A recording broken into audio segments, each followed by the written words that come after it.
بسم اللہ الرحمن الرحیم۔ السلام علیکم۔ جب حضرت آدم علیہ السلام بہشت سے زمین پر تشریف لائے تو بارگاہ الہی میں عرض کیا کہ خدایا، میں یہاں نہ تو ملائکہ کی تسبیح و تکبیر سن سکتا ہوں اور نہ کوئی عبادت گاہ دیکھتا ہوں، جیسا کہ آسمان میں بیت المعمور دیکھتا تھا جس کے ارد گرد ملائکہ طواف کرتے تھے۔ جواب الہی آیا کہ جاؤ، جہاں ہم نشان بتائیں وہاں کعبہ بنا کر اس کے ارد گرد طواف بھی کر لو اور اس کی طرف نماز بھی ادا کرو۔ حضرت جبرائیل علیہ السلام ان کی رہبری کے لیے ان کے ساتھ چل پڑے اور انہیں وہاں لائے جہاں سے زمین بنی تھی، یعنی جس جگہ پر جاگ پیدا ہوا تھا، اور پھر وہی جاگ پھیل کر پوری زمین بنی۔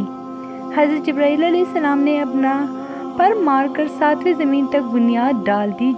اس طرف حضرت آدم علیہ السلام نماز پڑھتے رہے اور اس کا طواف بھی کرتے رہے۔ طوفان نوح تک کعبہ اسی حالت میں رہا۔ اس وقت وہ عمارت آسمان پر اٹھا لی گئی اور یہ کعبہ کی جگہ اونچی ٹھیلی کی طرح رہ گئی، مگر لوگ پھر بھی برکت کے لیے یہاں آتے تھے اور آ کر دعائیں مانگتے تھے۔ پھر ابراہیم علیہ السلام کے زمانے تک کعبہ اسی حالت میں رہا۔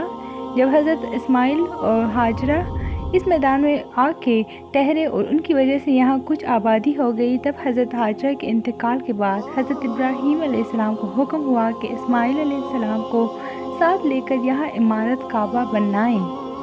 اس کی نشانی اس طرح فرمائی گئی کہ ایک بادل کا ٹکڑا بھیجا گیا تاکہ اس کے سائے سے کعبہ کی حد مقرر کر لی جائے۔ حضرت جبرائیل نے اس سائے کی مقدار خط کھینچا اور ابراہیم علیہ السلام نے اس خط پر زمین یہاں تک کھودی کہ بنیاد آدم نمودار ہو گئی اور اس بنیاد پر عمارت بنائی۔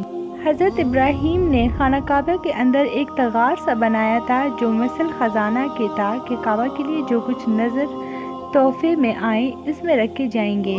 اس کے دروازے 2 تھے، ایک داخل ہونے کا، دوسرا نکلنے کا، اور کعبہ بنانے والے خلیل تھے اور ان کو غار اور پتھر اٹھا کر دینے والے اسماعیل علیہ السلام، اور اس عمارت میں 3 پہاڑوں کے پتھر لگائے گئے۔ ابراہیم علیہ السلام سے پہلے کسی نے یہاں عمارت نہ بنائی تھی، مگر آپ کے بعد کئی دفعہ اس کی تعمیر و مرمت ہوئی اور اس میں حالات کی وجہ سے کچھ تبدیلیاں بھی ہوئیں۔ مثلاً اس کی اونچائی دگنی کر دی گئی اور دروازہ 2 کی بجائے 1 اور اس کا رقبہ بھی کم کر دیا گیا، لیکن بعد میں پھر اسے پرانے رقبے میں ہی تعمیر کیا گیا۔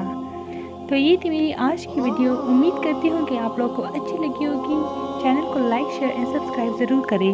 Stay tuned for more. Thanks for watching.